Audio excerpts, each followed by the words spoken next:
Bismillahirrahmanirrahim. Assalamualaikum warahmatullahi wabarakatuh. Pada kesempatan ini saya akan menjelaskan terkait dengan bab 2 pelajaran bahasa Indonesia yang berjudul dengan buku Jendela Dunia. Jadi di bab 2 ini terkait dengan materi unsur intrinsik dalam cerita yang ada di pelajaran kelas 5 tingkat SD atau sederajat. Baiklah, langsung saja. Tujuan pembelajarannya yaitu mengajarkan kalian untuk peserta didik yang antusias dan mandiri dalam mempelajari berbagai jenis buku, baik fiksi maupun fiksi, kegemaran membaca, mengenal bagian-bagian buku dan proses pembuatannya. Jadi sehingga belajar menulis cerita sendiri terkait dengan tujuan pembelajaran kita pada kali hari ini. Jadi langsung saja terkait dengan bahan materi itu apa itu cerita.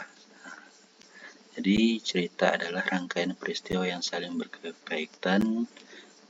Jadi cerita ini bisa berbentuk dongeng, fabel, legenda, cerita rakyat dan lain-lainnya. Jadi cerita ini juga dapat memberikan hiburan dan pesan moral. Jadi kalau di daerah Kabupaten Sambas, untuk cerita daerah rakyatnya banyak sekali ya. Salah satunya itu tentang Batu Majage, cerita tentang Sambas kebanjiran. Jadi di dalam cerita itu ada memberikan hiburan dan berbagai macam pesan moral. Baiklah, langsung ke materinya, itu unsur cerita. Jadi unsur cerita itu dibentuk oleh dua unsur. Pertama ada unsur ekstrinsik dan unsur intrinsik. Kalau unsur ekstrinsik itu hal-hal di luar yang ikut mempengaruhi isi cerita. Contohnya adalah latar belakang pengarang, budaya dan nilai sosial. Jadi hal-hal yang di luar dari suatu isi cerita, tapi ikut mempengaruhi juga. Kalau dari latar belakang pengarang, budaya, nilai dan sosial. Lanjut unsur intrinsik, yaitu unsur-unsur yang membangun cerita dari dalam. Tanpa unsur intrinsik, sebuah cerita tidak akan lengkap. Ya jelas, kalau nggak ada suatu unsur di dalamnya mungkin tak ada sebuah cerita. Kita lanjut ya, penjelasan terkait dengan unsur intrinsik. Macam-macam unsur intrinsik. Nah, di sini ada 5 unsur intrinsik, yaitu tema, tokoh atau penokohan, alur, 4 latar, dan 5 amanat. Baiklah, untuk yang pertama, tema. Tema adalah suatu ide cerita atau sebuah gagasan mengapa penulis menuliskan cerita. Jadi tema suatu cerita itu bisa berupa tema keluarga, tema persahabatan, tema perjuangan, tema petualangan. Jadi banyak sekali ya tema dari suatu ide cerita untuk mengapa kita penulis tuliskan suatu cerita. Kalau untuk anak asli lebih banyak ke keluarga, persahabatan, perjuangan, petualangan. Baik, next selanjutnya, tokoh atau penokohan. Tokoh adalah pelaku dalam suatu cerita, sedangkan penokohan adalah pemberian watak atau sifat pada tokoh. Jadi kalau jadi di sini ada dua ya, tokoh atau penokohan. Sekali lagi, tokoh adalah pelakunya, sedangkan penokohan adalah watak atau sifat dari tokoh itu. Bedanya itu seperti di sini ya. Kalau jenis tokoh utama dan tokoh pembantu. Kalau contoh watak itu baik hati, sombong, pemberani, kuat, sabar, dan lain-lainnya. Untuk watak dari suatu penokohan.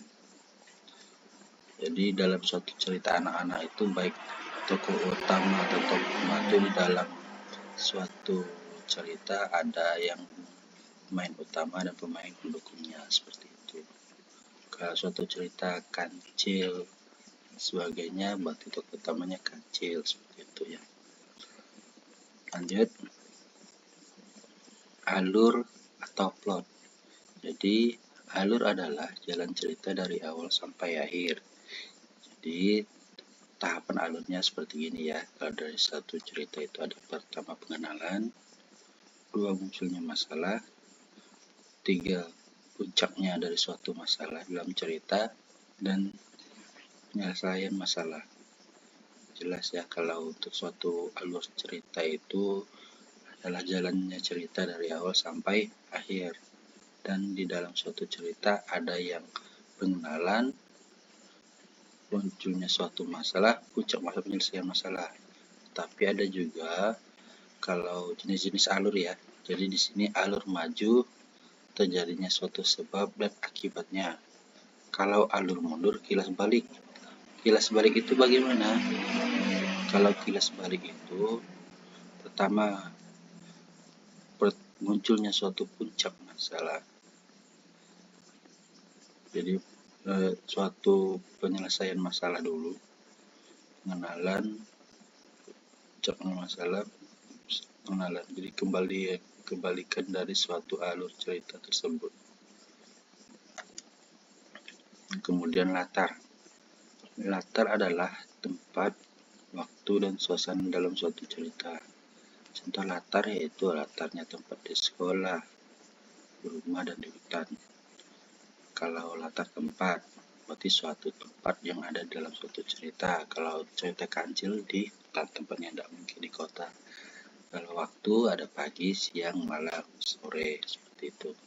Kalau latar belakang suasana, ceritanya itu terkait bebas, ada yang sedih, gembira, menegangkan, menyenangkan. Jadi dalam suatu cerita itu kita bisa menceritakan suatu latar suasana, misal hari ini hujan turun, nah, seperti itu.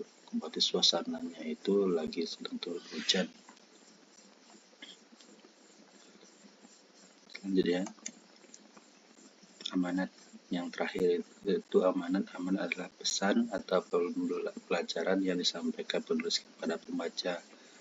Jadi dalam kesempatan amanat suatu pesan itu contohnya itu jangan mudah menyerah, jangan suka mencuri, saling tolong menolong, dampak dari mencuri, seperti itu ya. Kalau dari suatu cerita pasti memiliki suatu amanat yang ingin disampaikan dari penulis kepada para pembaca. Baiklah, untuk kesimpulannya, unsur intrinsik sangat penting untuk membangun sebuah cerita yang baik dan bermakna. Jadi pasti mengandung suatu cerita yang menarik dan bermakna. Jadi ayo kita pelajari dan temukan unsur intrinsik saat membaca cerita. Baiklah, di sini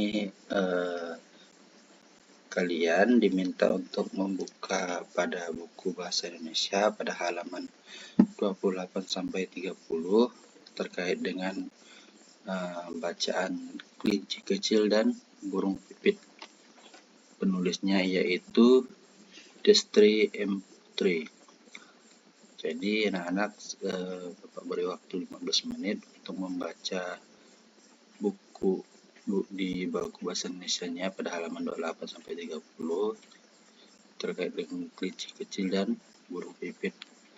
Jadi nanti kita akan bersama-sama menemukan unsur intrinsik pada dalam cerita tersebut.